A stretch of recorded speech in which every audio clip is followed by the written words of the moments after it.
Want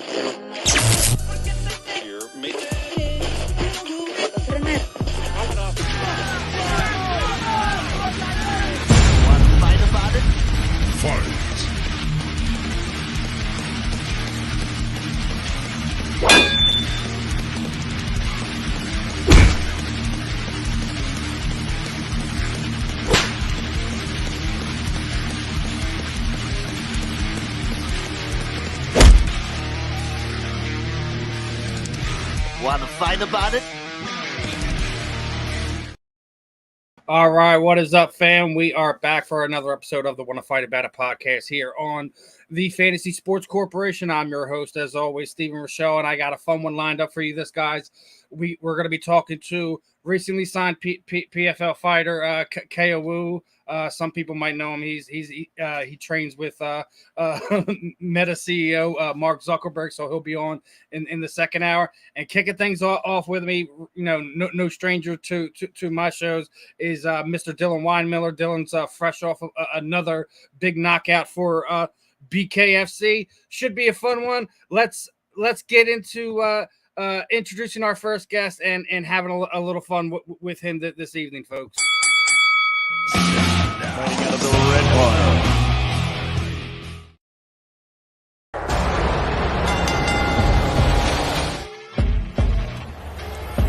Fighting out of Jonesboro, Arkansas. First round, first punch. Woo! Feels like this was a sport that was made just for him. Dylan Weinmiller doing a phenomenal job. Dylan, the dog, Weinmiller.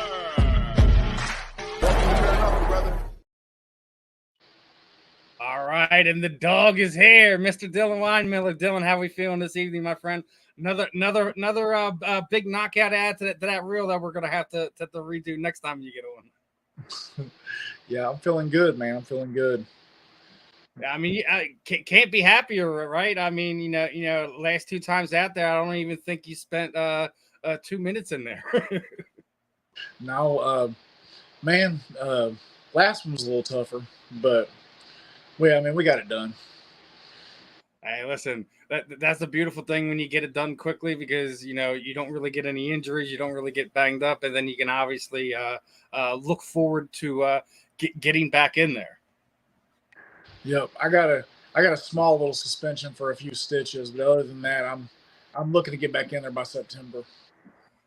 Now your manager Scott sent me the video. Let's take a look at the handiwork real fast of you and Steve's ending of that fight.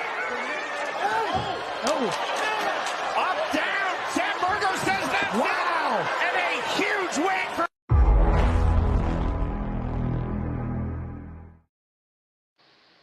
Got him the tap there, dude. It wasn't even he stopped. He stepped down and tapped out. Is that a little bit more special than just getting a clean knockout because he was like he didn't want no more? Yeah, man. Well, I knew whenever I hit him dead on the chin, and I felt his face give, and I knew he wasn't going to get back up from that. He's a good dude. He's a super tough guy. I really like him. I'm not saying nothing bad. I'm just saying. Oh yeah. Whenever I connected with that shot, I knew the fight was over with. It ain't no ill will. It's like, hey, the punch landed clean and landed flush, and unfortunately, it's to your ending there. But I guess this was the shot right here, right? Yes, sir.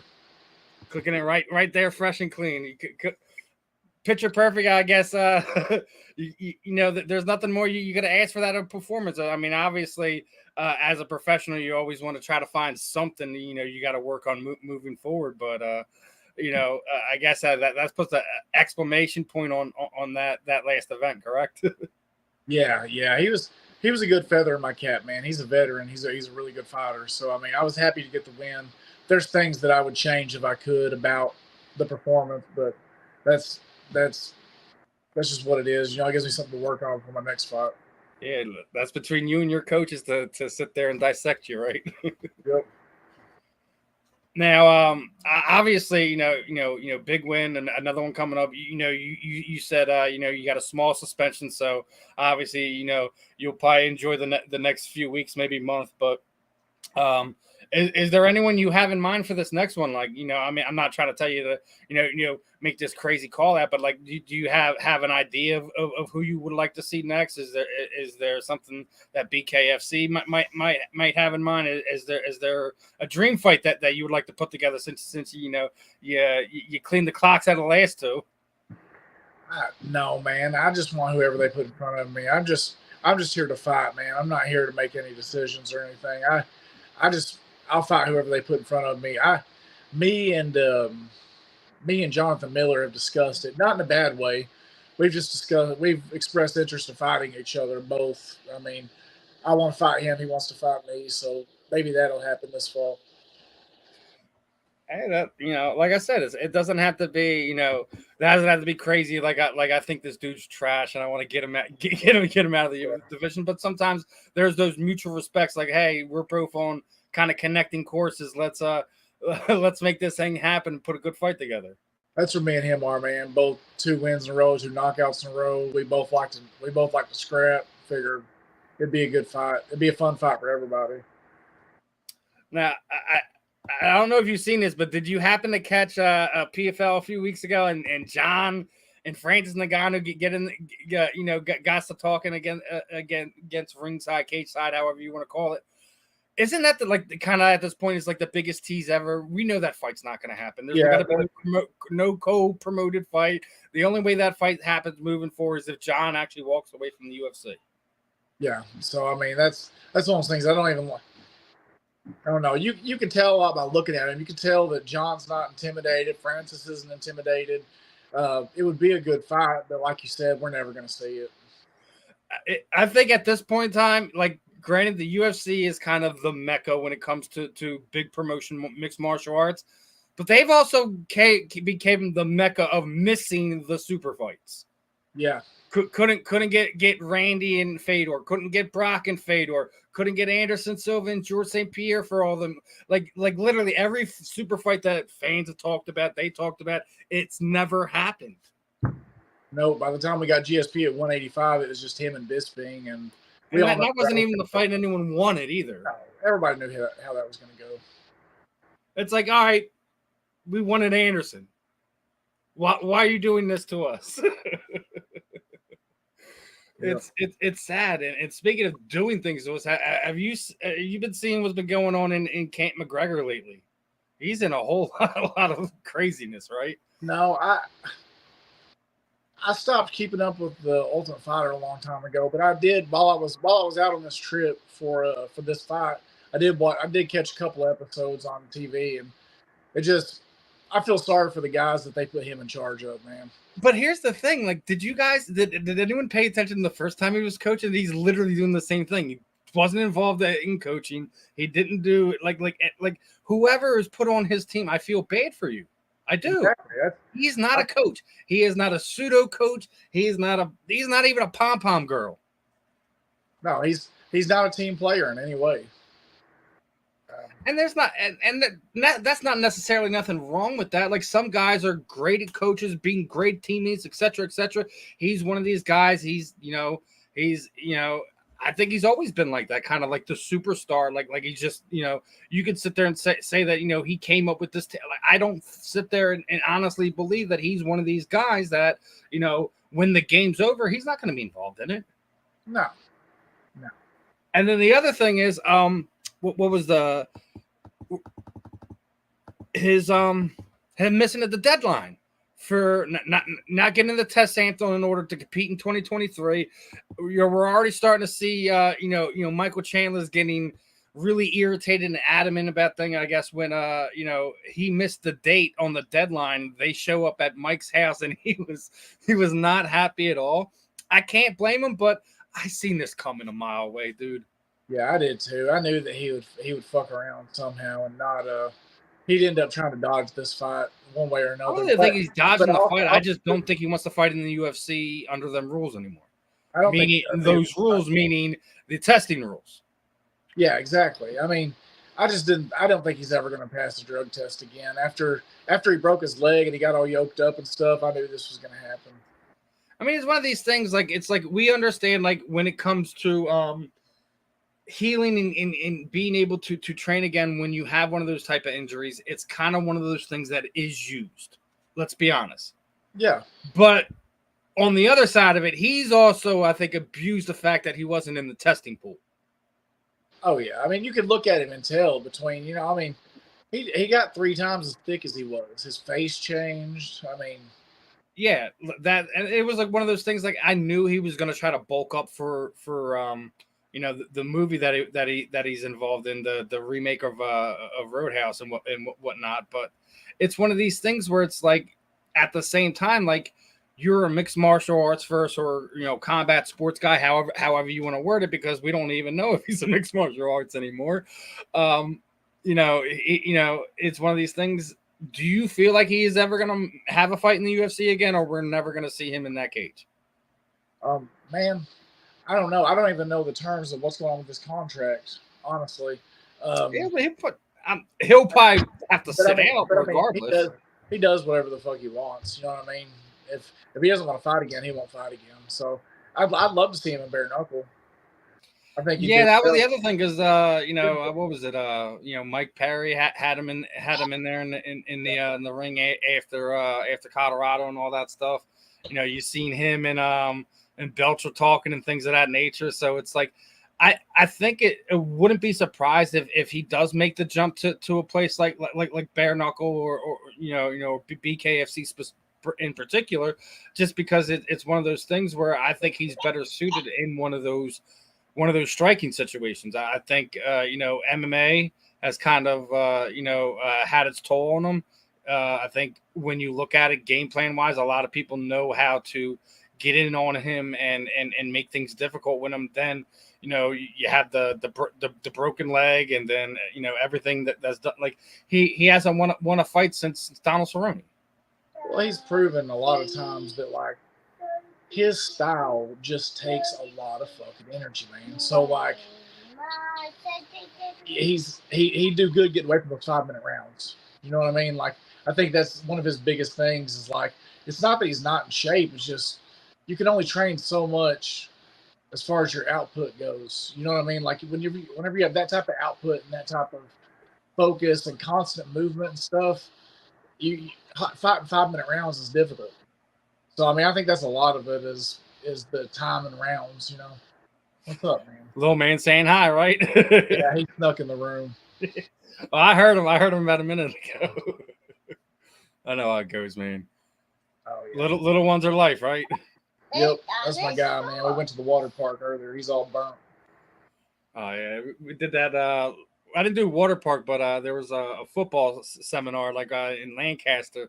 My son wound up taking his shirt off, you know, an hour into it. So we get home, his whole face is red, his whole chest is red. Want to pass it on the couch down here. He was just red. He looked like Sebastian from freaking Little Mermaid. Man, I sprayed him down with sunscreen. I put one of those long sleeve swim shirts on him. He's still burnt. He's as white as I am. And the worst part about it wasn't even sunny that day. It was overcast and rainy. Those are typically the days you get burnt like that too. Yeah, they say that the clouds magnify it, so I don't know how all that works. But now here was another one. I've talked about this a few weeks ago. When Jake Paul and Anderson Silva faced off, there was a little side bet on it that if Jake won, that Anderson would have to help him with, you know, fighters union and things of that nature. Yeah, I think a report came out this week about it that Jake is up in arms because how he doesn't think it'll ever get done. This is a boat that most combat sports, you know, people who's been involved in MMA and whatnot for more than 10 years. This is a violin that's been sung a lot. Yeah. I don't know that it'll ever get rectified, but I mean, and Jake Paul. I mean, who likes Jake? I don't Paul? think he's the guy to do it, nor is Anderson. It's gonna have to come from higher up than that. It's not just gonna be. It's not even just the higher up. Like if you're going to do it the way they're trying to do it, you have to have 100% of the fighters that are sanctioned to fight in most of the major promotions, which is damn near impossible to do. That's the thing, is you're going to need either a lot of power or a lot of numbers. You're going to need a lot of people willing to say we're not fighting until this, and that takes place. But I mean, like I said, nobody likes Jake Paul, but I respect the shit out of what he's doing for. Yeah, I mean, I'm on the same boat with you, Dill. I'm on the like respect what he's done so far, but do not like, I guess, how he goes about it. How he talks about things. Like, granted, like. You got to respect, being the YouTube guy, going from where he is to where he is now, fighting who he's fighting. That's great, but I'm still, you still got a little bit more of the mountain to climb. Let me know when you fight guys around your age, your weight class, things of that nature, and then you can get all the respect in the world from me.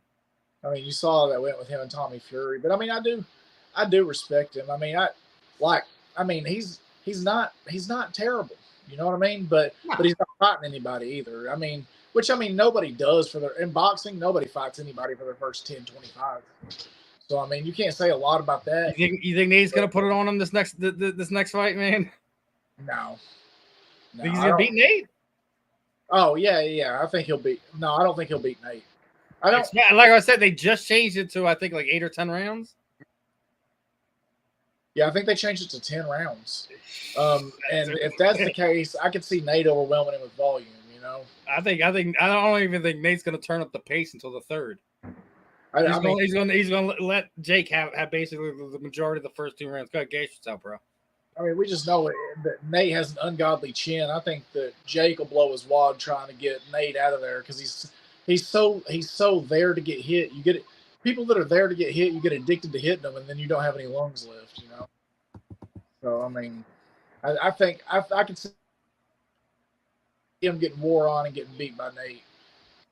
Yeah, I'm with you. I think Nate gets it. The real question is if Nate doesn't just get him, if he puts him away, if he gets the explanation point.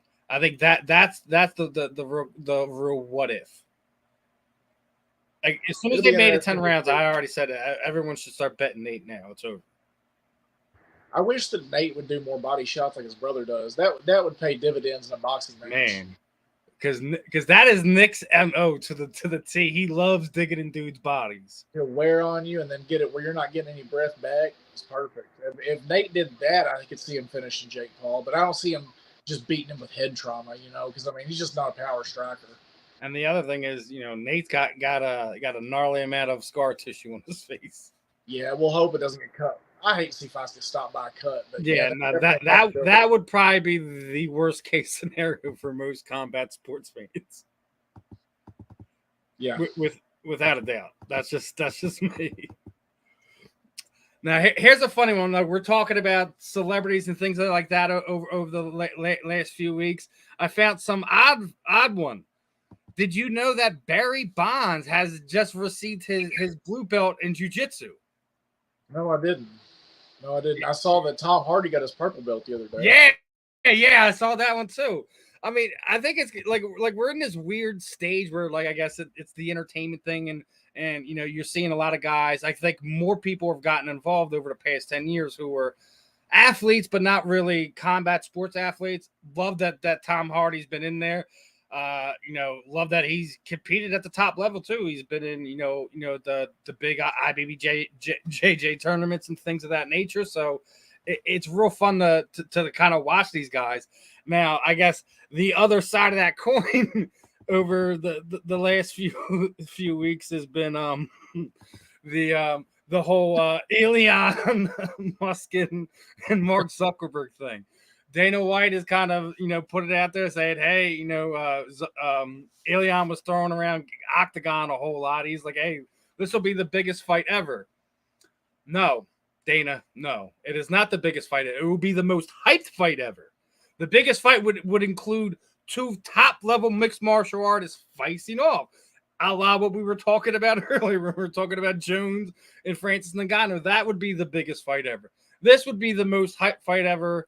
My question for you: who, if and when this fight does happen, because it sounds like it is, are you Team Musk? Are you Team Zuck? Where are you going? Are you asking who I want to win or who I think will win? Because I think that Zuckerberg has put in more work. I think he'll end up winning, but I would love to see Musk win. I like him a lot better than I like Zuckerberg. I think personally, I'm with you there. I would love to see Musk win, but the simple fact that Mark has been diligently training combat sports over the last handful of years and has been in training camps during this time where Elian looks. What was the thing he said he was going to walrus him? He was going to lay on top of him or something. I was cracking up. But then the other side of that, what was it? George St. Pierre hops on social media, was like, "Yo, big fan. I'll train you for this fight, right?" Yeah. So he's gonna apparently have a couple people reaching out to him for celebrity trainers. I heard a couple people reached out to Mark, but I'm pretty sure Mark's already got some guys in there with him. But I agree. I think if this fight happens, it'll probably be Mark. But the other thing is how bad is this going to fight going to be? Because we know Mark has trained, right? And that has been in there, has done jiu-jitsu tournaments and things of that nature. Is Elian going to have anything past the first 3 minutes if it makes it that far? I don't know, man. Now you can kind of choreograph a drilling session. You can make it look like you're better than you are on mitts or a punching bag or sparring if you have your partner participating correctly. So, I mean, maybe Zuck isn't that good, but I've seen some videos of him flow sparring, and he did not look bad, man. Yeah, I mean, it wasn't the worst agree. thing I've ever seen. I think Mark looks good. He looks the part. I think if it is an actual thing that it's not going to be a fun time for Elian. That's my general thought on it. Looking at it, I hate that. As far as people go, I would love to see Elon Musk beat Zuck, but coulda, shoulda, wouldas. And speaking of coulda, shoulda, wouldas, I came across this the other day, and I wanted to kind of add this to some of the things I asked you guys. So you get a chance to kind of look back in MMA history, and you're able to change one outcome to any UFC fight, MMA fight that just changes the dynamics of everything. What fight would you pick and what would you change? Now, are you saying like a decision that I thought should have went the other way, or just like a fight that I wanted to see go the other way? I just basically any outcome that you would like to see change that would you think would better off the sport or better off of how things turned out in X division, B division, promotion. I would have liked to have seen in Anderson Silva and Chris Weidman's first fight. I would like to have seen Anderson Silva actually fight with his hands up and respect Chris Weidman's power. I think that fight would have went differently. That fight hurt my feelings. Man, hey, that hit some buttons, man, because Anderson was utterly disrespectful. But he was getting to the point where he was doing that with everybody. It just he didn't respect where anyone's level was. It's just because Anderson was floating on water during that era. Yep. And I agree with you. I think if his hands were up, that might actually been a lot more fun of a fight. And then obviously the return back to it where leg kick breaks his leg, and I don't think Anderson Silva's ever the same man again. I don't think so either. But either that or the fight where Matt Serra, I would have liked to have seen GSP beat Matt Serra in their first one, because it kind of fucked up his legacy to lose his belt and have to get it back, But I don't think it did. I think I without that, I'm going to disagree with you here, because I think without that loss, George doesn't change his whole mentality on combat sports. That fight changed him. Oh, you're right. He took a different approach. He took that loss so hard, man. And it changed how he fought, how he trained, how he prepared for things, both physically and mentally. He needed that fight. It's like one of those things where you change something about somebody that completely changes who they are. And that's kind of one of the reasons why I want to ask a lot of people those questions, because there's those what-if situations, right? We have them in all aspects of life. And combat sports, it's just millimeters change things. And, as we were talking, you were talking before, like we got bad judges, man. Bad judges cost people title fights, money, et cetera, et cetera. We talk about it all the time, how we can get better refereeing and judging. And it's just one of those things where I think it's a hard thing to kind of pull. But before I get into the next question, we're going to have a quick word from one of our sponsors.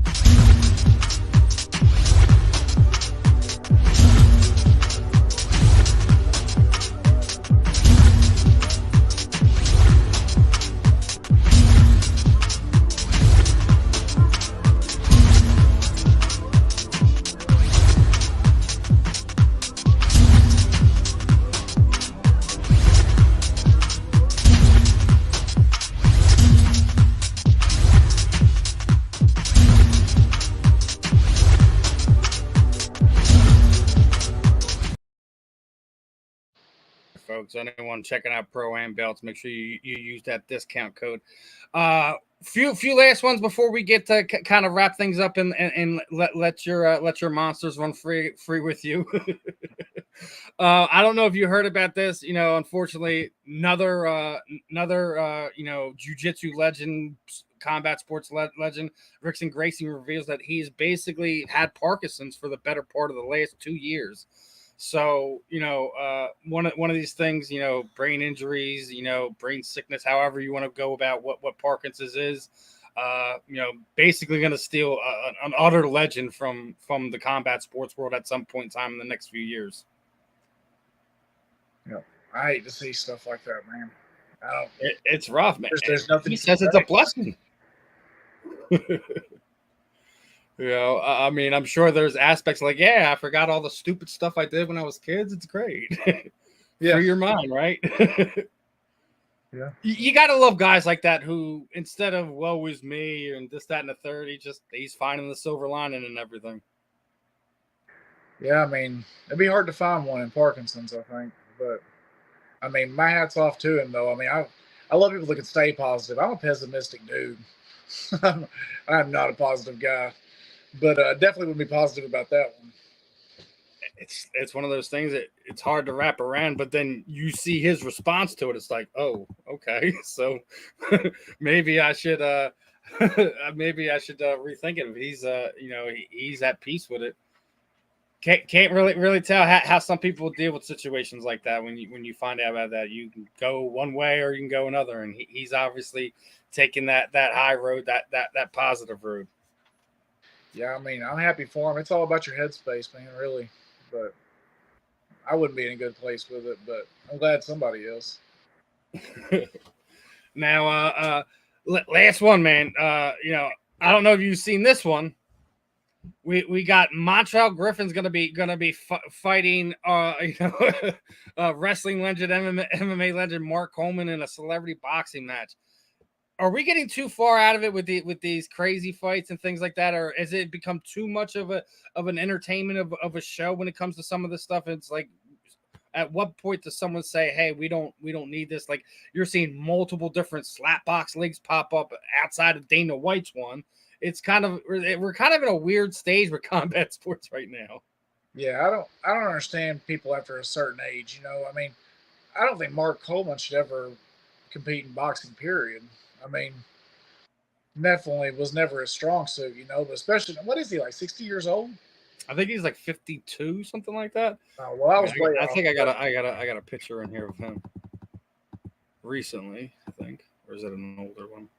No, that's recently. There's him within the last month or so. He looks 60 years old. Like, I don't know. It's like seeing Roy Jones Jr. is probably my favorite boxer of all time, man.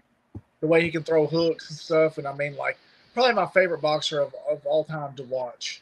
I'm not saying like he's beat the best of the best or anything, but the most entertaining boxer, man. And I hate that he's come back to doing it. I mean, I don't know if he needs money or what the deal is, but like, I hate seeing older people that should be, after the years that they've put into combat sports, everything that they've sacrificed, they should be a little better off than they are. They should be able to afford to not be fucking themselves up still. All right, Dylan, I'm going to wrap this one up for you. I got one more thing. As you know, when we end these things, we kind of throw that proverbial microphone over to you. Anyone you would like to thank, training partners, teammates, shoot out your social media sites, anything you're doing outside of combat sports that you would like the fans at home know. The time is yours. Going to play a 6-second video, and then you go.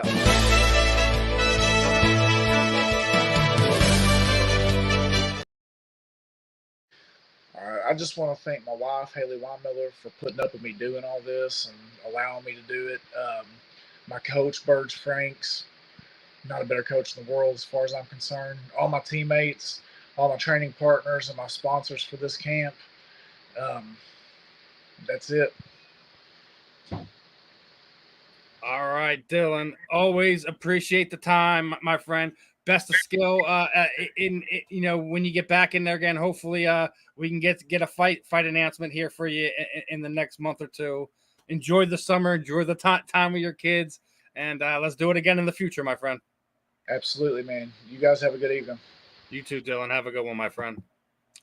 All right, everyone. That was the first guest of the evening. And without any further ado, we already have our last guest of the evening in the back. So let's give him a hello. Fighting out of the red corner.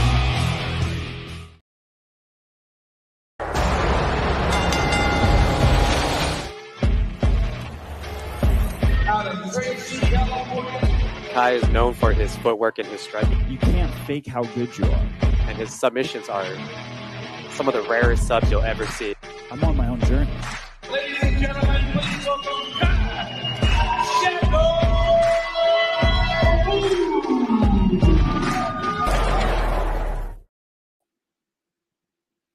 All right, and we are back. Second guest of the evening. Welcome to the Wanna Fight About It podcast. My friend Kyle Wu, how are we doing this evening, my friend? Good. How are you? Thank you for having me on. Definitely a pleasure, my friend. Appreciate the time. I know it's a fun time right now. You're involved in a lot of things going on. First and foremost, I want to give the big shout out and congratulations as you just got signed contract to PFL. How excited are you for that experience? Oh man, I'm super excited. Man, I can't even put it into words because it's like every time someone reaches out and chats about it, it's like, man, is this real? I think it'll all settle in after the first fight for PFL. Until then, it's still like, is it real? Are they messing with me? Am I being pranked? Yeah, I mean, dude, you got to look what PFL has done over the last few years. Arguably, with now that Amanda Nunes is retired, they have the best pound for pound female fighter in the world under the promotion in Kayla Harrison. She's a two-time Olympic champion. She's run through the contender series as won that won that big check there, and it's one of these things is you can't deny it right now. I mean, obviously you could talk about Chris Cyborg. Chris Cyborg is a name that's been around the sport for quite some time. But with Amanda leaving, Chris had already, kind of lost a little bit of that limelight, losing to Amanda and going to Bellator. But the rumor is with PFL is they're possibly buying Bellator at some point in time. We don't know, when that's going to happen, if it's going to continue to stay a rumor, if that develops. How would you feel watching Bellator kind of being absolved in the PFL? Will that, in your mind, make PFL even stronger number two option to the big promotion in the UFC? Yeah, of course. I fought for Bellator before. It was a great experience. Obviously, I wasn't under contract with them per se. It was just a single fight, so I guess it'd be a little bit different because it's just they handle their contract fighters a little differently. Now, I think it'd be great. The issue with Bellator that I've always had wasn't the way the company was ran per se, or like any like technical errors in that area. It was more how to watch it. It is extremely hard to watch Bellator, like how to actually get like when there's shows being played, I'm like, how do we watch Showtime? Is that what it is? And then you have to get the app, and it's like, what if I just want to watch it one time? There's like extra fees and pay-per-views. Whereas I feel like with ESPN and PFL and UFC, it's fairly easy to kind of get on. So I'm hoping if this merger does happen, they can stay somewhat separate, because I do like that there's variety out there. Or I already brought this up on Twitter before. If PFL buys Bellator, that could be like the regular show, and then if you're ranked top 10 or top 5 in that weight class, you can have an alternate, and then you'll have a playoff for the top 5 seeds, and then that could be the pay-per-view event. The PFL, it's very clean. But who am I? I just got signed to PFL. Listen, I'd love to hear your guys' thoughts on this, because it's one of these things that I think a lot of fans argue about. It's like we don't see the top fighters fight anymore. The UFC's made it very clear years ago that the number one fighter in the world does not necessarily fight the number 2 fighter in the world, and they go on and fight for the title. They typically make matchups who they feel their number 1 and number 2 contenders are. It doesn't necessarily mean who's ranked 1, 2, 3, 4, or 5. They can necessarily have the number 2 ranked guy fighting the number 7 ranked guy, and that's the next guy who's going to fight for the belt. Yep. I get what you're saying. I do agree. I think it gets tricky when you leave the rankings in the hands of like the media, whereas I feel like it's not a perfect system, but PFL, at least it's like if you get a knockout in the first round, they'll give you a certain amount of points, or a finish. I mean, you know, a second round gets you that many points. At least there's, no matter what, there's a like, as much as I like this guy who's ranked number 3, did he get a knockout his last fight? Did he accumulate enough points? And I think the incentive makes the fighters want to fight a little bit harder and more. That's why you're seeing a lot of these crazy finishes in PFL, like this last show, the spinning wheel kick walk off. You know, KO. I mean, it's just great. I think that makes a little bit more sense as opposed to the media kind of ranking certain fighters, because there's always like this guy's tough, but then you beat another guy who beat him. It's like MMA now. There really is. Yeah. I don't like to sit there and throw X person under the bus or B person under the bus. Exactly. We've seen it before when it's done this way, and it's not just in combat sports. We go and look at baseball. Baseball has people holding guys out of the Hall of Fame. Oh, I don't like him. He didn't do interviews. I'm not voting for him. He did X, Y, and Z. Well, we're voting for Hall of Fame, not your personal views on X, Y, or B person. Exactly. So, yeah, I agree. But it's one of these things where I hope that the merger does happen on the simple fact that we get more of a definitive answer. Who's the best 145-pound fighter in the world? Who's the best 150? Like, you'll have a better chance of seeing that, because the last time we've seen that in MMA was back when UFC went over to Pride at the end of the year for the end of the year shows. That's the last time we've seen it. That was, 20 years ago? Yeah. I think times are definitely changing, so it is really interesting to see. And, you know, I mean, I don't have any insider news, but I'm just saying, based on all this ruckus, and then Bellator not putting on shows after their Dublin card, I think. They don't have any dates after that. So it does seem like something's getting close. And also the ESPN deal is coming up for PFL. So I would assume if they wanted to renew it or leverage it out, it would be the best time to do it when they get Bellator and everything comes up for negotiations. Yeah, Bellator's first off, it'd be the first time that another promotion accepted, kind of bought out another promotion that wasn't, UFC or Dana White or Zuffa. It's one of these things. So I would love to see it, because I think what we've seen over the past 5 years in combat sports as a whole is just you guys as athletes, male, female, amateur, pro, whatever, have so many more opportunities where you don't necessarily have to go and fight for the UFC. You don't have to sit there and take those contracts or whatever. There's bare knuckle boxing now. You've already seen there. PFL has been around since the World Series of Fighting days. They've stuck around and done this, and they have the deal with ESPN. Bellator is either going to stay or go at some point in time this year. ONE FC has quietly been banging down doors, and nobody's talking about it. If they if they get a good run here in North America, watch out, because they have money and resources that a lot of companies and or promoters don't have. Yeah, one of my coaches went to their last show in Colorado, their first America show, and he said they ran great. And I'm like, wow, that's really cool, So looks good. It definitely looks really good.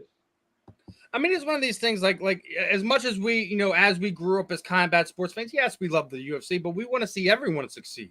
I don't want to see the UFC sit there and say, well, we're the only show in town. No, you're not the only show in town. You haven't been. But it's one of these perceptions where it's UFC or bust for a lot of combat sports guys who are specifically want to do MMA. I get that. Yeah. But I think what we just seen with go ahead, Kai. Sorry, I was just saying a rising tide raises all ships. I think the more competition you kind of have, the more it's going to elevate the whole market. You know what I mean? So I do agree with you. It's nice to see all these options, like you were saying, the bare knuckle. I think that's nuts, but there is somewhat of an attraction there. And then there's Masvidal putting on those crazy boxing fights and paying the OGs great, So the OGs don't have to stay around in the UFC being fed to, upcoming vets. They could kind of move on and do, get ranked a little bit nicer. It's always nice to see passing the torch, but sometimes when it's your guy, like it's your up and coming like favorite fighter or someone you watch, it's kind of tough to see them go out like that. And they deserve better. Yeah, I mean, I definitely love. Hey, we're about to see, Fabricio Verdum and Junior Dos Santos Yeah, for the second time. Just saw that today. under Mastival's promotion. So is it going to be bare knuckle MMA? Is it? I mean, what are these guys going to do? And these two are already two of the the biggest guys that you can have at heavyweight. Fabricio Verdum, the original Legend Slayer, one of the first people to beat Fedor. Can't forget about these things. I mean, these are guys that are legends. Love seeing that they or get somewhere in a promotion where you're, like you said, they're not being fed these young lions who are ready to rip them from limb, where they can fight guys kind of in their thing when they still have stuff to give. We were just sitting there. I was just talking about with Dylan Weinmiller. We just seen this thing where Mark Coleman's going to be boxing some boxer for Celebrity Boxing, and he's 53 years old now. Granted, I don't know if you've seen any pictures of Mark recently. He does look like he's in pretty good shape, but at the same time, he's still 53 years old. He's been battling demons a lot over the last 10 years. I don't know people who have been following him. He's 6 years sober now. He was going through some rough times in life, so it takes a while to get back to it. And I think he feels like he stole some time from himself, and that's one of the hardest things to let go and get over.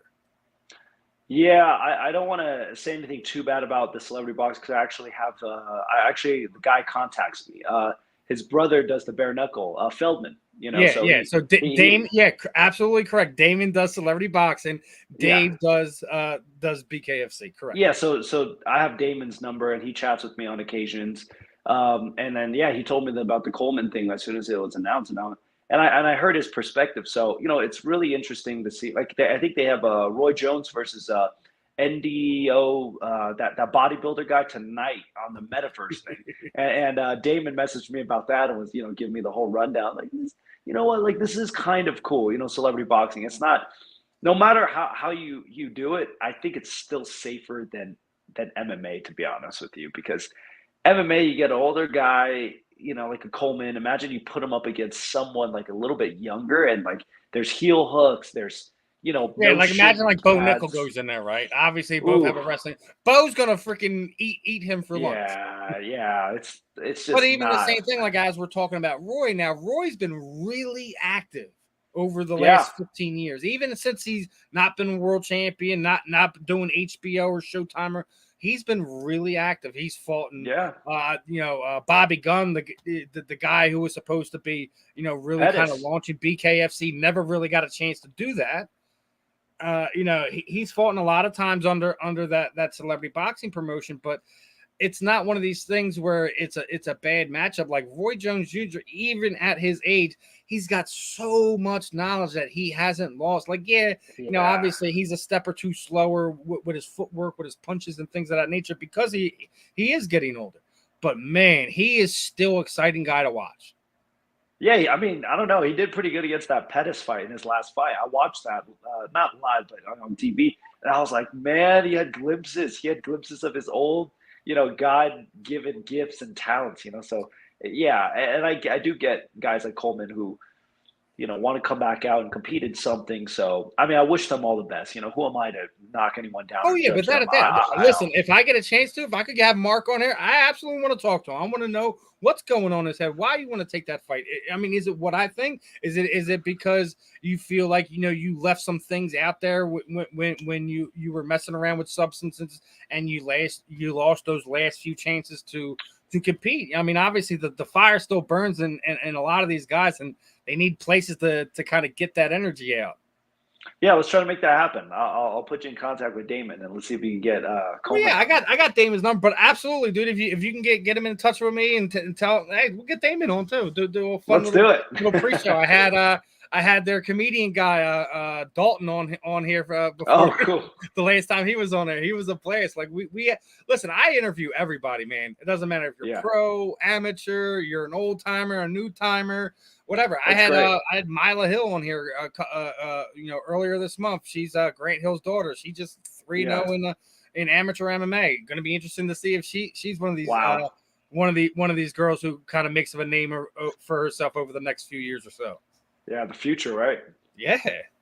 I mean, it's one of these things, like, you know, we're talking to her. She's like, hey, I want this for legacy. You know, everyone, like, he's like, some people fight for money. Some people fight because they have to, they love to, whatever. She's like, I'm here to make a name for myself. That's badass. That's cool. That's really So, cool. I mean, it is really cool. And it is one of these things, like, where we're seeing these second, third generational athletes. Is always these fun things. Like we talk about a lot of time with football, and, you know, obviously it's going to be even more prevalent in basketball at some point in the next few years when Bronny Jr. winds up getting his shot in the NBA. So it's one of these things. I mean, hell, you know, Alan Belcher just vacated his BKFC heavyweight title belt because he's going to be fighting Hasim Rahman Jr. for a boxing title. So we're seeing all kind. Like, this is what I mean about, like, there's so much craziness going on in combat sports. Yeah, you're making me feel old, actually. I make myself feel old. I remember Alan with a full head of hair. I remember when he first got in the UFC and when he beat Paul Harris. You know, that was like, yeah, it's just crazy. Everyone wanted Paul Harris to get beat and paid. Nobody. If there is a Rousimar Paul Harris fan that's still alive right now, I want to talk to you. I'm serious, man. Was he loved by anybody? Because he was.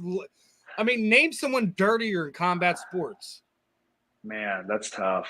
I know he was kind of liked in the beginning. It wasn't until I think after the Mike Pierce fight where he did it again, because before Mike Pierce, he did it to someone already. But then I think everyone was like, oh, he's scared. They thought he was like a Yoel Romero, you know? And then when he did it again, that's when people started going like, all right, we kind of don't like this anymore. But, you know, that actually would have been an interesting matchup back in the day. Younger Yoel versus Paul Harris. You know, that would have been exciting. Nah, man, I like old Roel Romero, man. Yeah. He's just as scary, man. Yeah, exactly. I never count him out. Now, you know, we're gonna start and get into some of this celebrity stuff before we get into the one that's obviously directly involved with you. I want to know if you heard about this one. Slugger Barry Bonds just got his blue belt. Oh, no way! I didn't know about this. That's awesome. Now we're in this weird stage where combat sports is more readily acceptable from, you know, our celebrity figures and things of that nature. You know, obviously, you know, Tom Hardy, aka Bane's kind of the more famous one. Obviously, you know, really cool. Higher ranked belt, has competed at open tournaments and things of that nature, and obviously the, you know, IBJJF championships as well. It's a good thing to see some of these larger figures kind of getting involved in jiu-jitsu, in combat sports. And it kind of goes right into the stuff that you're involved into, because obviously over the last few weeks was your good friend Mark Zuckerberg and Elon Musk have been exchanging words, all kinds of stuff's been going on. The infamous response comes back, send the location. I'm like, oh man, we got Zuck channeling his inner Khabib. I'm loving it. Yeah. And now, you know, Dana White's been getting involved. The image I pulled up was apparently somebody reached out about having the fight in the freaking Coliseum. I'm like, what is going on? We are in the absolute strangest time. You're one of these guys that has been working with Mark behind the scenes, with it. Not a whole lot of people know. You got all kinds of celebrities reaching out to both of the guys, like, hey, I want to train you, meaning in the combat sports world, celebrities to them. You know, we had what was it? George St. Pierre. Say he's gonna take care of Elion. He's been a big fan of it and things of that nature. So, going to be interesting to see, one, if the fight actually does materialize. Are you going to be a direct guy involved helping Mark get ready for this fight, or do you feel like some of these people that'll reach out are going to also help out as well? I mean, I'm sure. As many names as you have, I'm speaking on not for anyone. I'm just talking about me. I know, like, you could give me the UFC champions right now, like Aljamain Sterling, or you could get me like Charles Oliveira or whoever, right? But the thing is, if I haven't worked with them and there's no trust or like chemistry built in, you can have those guys, and I'd rather have my mom in my corner and feel more, confident, going into a fight. So realistically, it's more about who you're confident with, and whoever, I mean, if the fight did happen and magically they're like, hey, we need some corners, Mark did, and if he wanted to ask me, of course I'd be there for him. Now, if he's comfortable with me, great. If he's not and he wants someone else, I'm sure we'll figure that out if that time does come. But for me, I just know I'd want to go with familiar faces and voices. Yeah, I hear you. I hear exactly what you're saying, because it doesn't. You can have all the world champions, super coaches, trainers, whatever. If you all don't work together, then how is like you? It's just a guy you're paying for to say stuff to you, because it's not going to be implemented. It's not going to sink in work. Everything has to work in a certain way when you're running a camp for a combat sports fight. Yeah, exactly. And also, I feel like with a lot of people when they train celebrities, a lot of it's like they're like, I don't think they really care about the celebrity. They just want to go, oh, I trained him. Or like if I was to train Elon, I would teach him my signature move. And if he wins, that's my signature move that he learned, So I don't know if there's always the best interest. So with like, it's hard to read with celebrities and coaches. It's like, are you trying to train me because you see me in like you've seen me in this movie and you want to be close to me? Or GSP, are you trying to get a Tesla from Elon? I don't know. You just never know. So Yeah, I don't know. George might just buy one if he really wanted one. George is one of these guys. I think he generally loves sharing knowledge with everybody. Yeah. So it's when he reached out, I wasn't surprised. This is one not from either of the names we mentioned, but just seeing that Bullah Muhammad had reached out to Jeff Bezos and asked him if he wanted to fight anybody, that he would train him. This is what I mean by, like, I guess people kind of continually making this thing a show that goes back into the whole thing where, like, we're in a strange time. Dana White is sitting there saying this is going to be the biggest fight of all time if it happens. I think it'll be the most hyped fight of all time. Biggest fight would go back into something me and Dylan were talking about, would be if you get John Jones and Francis Ngannou in a fight. That would be the biggest fight of all time. I have to say there's a difference between big fight and hype fight. Hype fight is like one of those things where someone's inferior. Yeah. Well, big fight means big fight. Go ahead. Yeah, I agree with you. I've been kind of pondering around just because I'm like wondering, I'm like, if this fight did happen, I think definitely the most tuned in fight of all time, just because they're like, you could talk to anyone, you're like, hey, you know who John Jones is? I could ask the waitress at a regular, like an IHOP store. I'm like, hey, you know who John Jones is? She probably wouldn't know. Like, or Conor McGregor. She's like, the Irish guy maybe. But then you say, hey, you know who Mark Zuckerberg or you know who Elon Musk is? Like, oh yeah, of course. So I think definitely the most tuned in and whatnot. But yeah, you are right in terms of, like, if you're talking about firepower for a fight, John Jones, Francis, what feeling I got too with, like, I mean, this is a no-brainer, but like Floyd and Conor, that was definitely like Conor's self-belief in himself definitely made us go like, dude, he's convincing me, like, man, is there really a chance if Floyd's getting a little bit older? Like, there's a lot of those thoughts. So I definitely what if moments. That's what if this exactly. So I do agree with you in terms of hyped fights. Yeah, I mean, it's insane. I mean, I can't even believe I saw it today. I don't have any insider information again. I'm just a trainer, but I saw the Coliseum thing and I was like, oh wow. Like what is? Are you not entertained? I just think about the gladiator. It's like crazy. If either one of them starts screaming that before that fight, it's over. That'll be epic. Like the gift, the meme, the video clip of all time. Yeah, that's gonna be goated. That moment will be goated, and it's just crazy. So yeah, I mean, as exciting as it is, I have my own. Like I'm really excited for that, but I feel like Elon and Mark are both kind of doing side quests now. That like this is like a DLC content for them. They're just like, we're just gonna have fun. Whereas for me, the main quest is still, like that PFL debut that I got around that corner. So I'm still a little bit more focused on that, just because, no matter how good, how big this fight gets for Mark and whatnot, it doesn't really. My career is still there. It's not like Mark wins this fight, and then for some reason I get cut a 10% of their fight person check, and I'm like, all right, see you guys later. I'm gonna It's not retire. like you're getting some No. some back end on this, right? Yeah, no. I'm just a trainer, like they could easily probably find someone else. But I'm still focused on my fight. PFL, that was an exciting deal and announcement. I do see them expanding. And one of my biggest dreams for MMA was to always kind of like grow it in Asia, a little bit more. And I plan on really helping PFL out there because, you saw what they did with Francis. So, man, this is such a good opportunity. And the only way you do that is if you win fights, right? So I'm definitely focused on that PFL debut still. But yeah, like whenever I see like headlines pop up of this fight, I'm like you, I'm like, oh man, I like message my friends. I'm like, you see this? Well, no, like, and then like we set up the interview, and then you got freaking clickbaited. Yeah. Oh, I was on Twitter. I'm like, wait, looking at the article. I'm like, here's the article from the People, and then Kyle was like, wait a minute, I didn't freaking say that. Yeah. I did.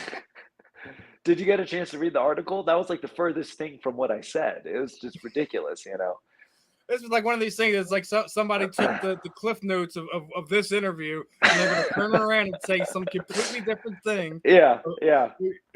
about something we said. It's like, that's not what's said. And the sad part about journalism is 90% of the people do it this way. Yeah, it's definitely unfortunate because I do know some journalists, and I do know that like if they have a good piece, but their editor or whoever says, "Hey, I want you to run this story instead," or "Hey, this sounds better," I know it's kind of out of their hands. So I didn't name drop anyone. I don't think I didn't want to pick on the girl who wrote it because again, like I don't know if she genuinely was like, I had a better headline, and then her editor or whoever it was higher up was just like, nope, we're going to put that because it sounds better. So I don't know the ins and outs like that. So I didn't blame anyone per se, but I just wanted to clear like my name because the last thing I want is for word to get around. They're like, hey, Mark, your trainer says, he's not sure if you're going to win. It just looks bad on me. So let me clear the air. I was talking about it with Dylan, man. I already said it. Unless there's some miracle, Elon's going to get the freaking mat wiped with him because, Mark has actually been training and is actually in some physical shape to do a fight where anything that goes past 3 minutes is a bad night for Elian. Yeah, I mean, again, we don't know if, like... Everyone's got to punch his face, let's be honest, but... Yeah, and also the sanctioning. Like, we don't know if UFC is going to sanction this. If they do, that's what I said. Like, it's one of these things. Like, I don't think as much as Dana wants to put this fight on. Yeah, he would have to have a special event to do this. He couldn't put a regular card together. Yeah. Are you going to put them as the main event because that's not going to work. Ooh, yeah, that'd be a little bit tough. That's what I'm saying. But I don't know though. Off a pay-per-view, that seems like a waste of that fight. Then, because then it's like. I don't know. Dana's done some extraordinary things that I think he definitely really has. Impressive. Like everyone likes to hate on him, right? And we do have some things, like some harsh criticisms for things he says, things he does, stupid things he sits there and tries to stay on this road. But that's what promoters are supposed to do at some point in time. But everyone always forgets that the positive things he's done for combat sports. We wouldn't have a lot of these guys or girls would have never been fans if Dana Lorenzo didn't make the sacrifices they did personally, financially, etc., to get combat sports here. That's what I do like about Dana. Not I don't like to use the word sellout, but he's very like he stands his ground in his beliefs, and he doesn't care if 9 out of the 10 people says like we got to go this direction. He's like, no, I want to do this. That's why. As much as I don't watch the Power Slap League at all, but the fact that he believes in so much, I kind of go like, hey, you know what? Good for you. Way to stick to your guns, and he could be too proud to admit it. But at the end of the day, I actually respect someone who has a thought of his own as opposed to be like even during COVID, like when everything shut down, he still had UFC running, Fight Island. Like who does that, man? So big props to him. I definitely do think he's a little underappreciated. He is. He's underappreciated, often hated, but sometimes he brings it on himself.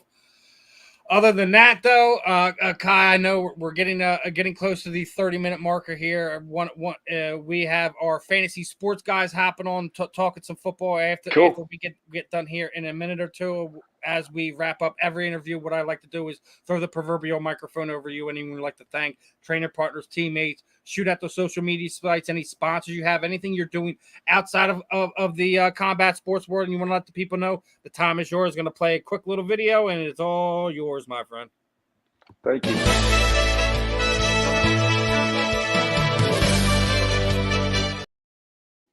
Just thank you to all my sponsors and training partners and coaches. And then my social media is at Kai Wu. You can pretty much find me on YouTube, Facebook, Instagram, Twitter, TikTok. And yeah, feel free to reach out if anyone ever wants to chat. I always love chatting with the fans, and thank you for the support. And thank you for having me on the show. First and foremost, it is always our pleasure, my friend. Definitely got to have you back on here when we get a specific fight lined up. Anytime. You let me know. Anytime. Oh, definitely, dude. You know, listen, like I said, I love kicking it with everyone. Love getting everyone's, point of views, interests, thoughts on what's going on in the combat sports world. Always having fun here at the Wanna Fight About It podcast. Kai, appreciate the time this evening. Get that voice 100% for the next time we're on here. Anyone who's been in the media world knows every once in a while the hoarse voice gets a hold of us. So Kai's been dealing with it. Appreciate you being a soldier tonight, my friend. Definitely have you back on here again in the future. Appreciate it. All right, my friend. You have a good one. And with that being said, we're going to get ready to put a wrap on this one. Kai was great. Dylan was great. We're going to have a fun one for you lined up for next week. We'll catch you on the rebound Friday, 8 p.m. Eastern.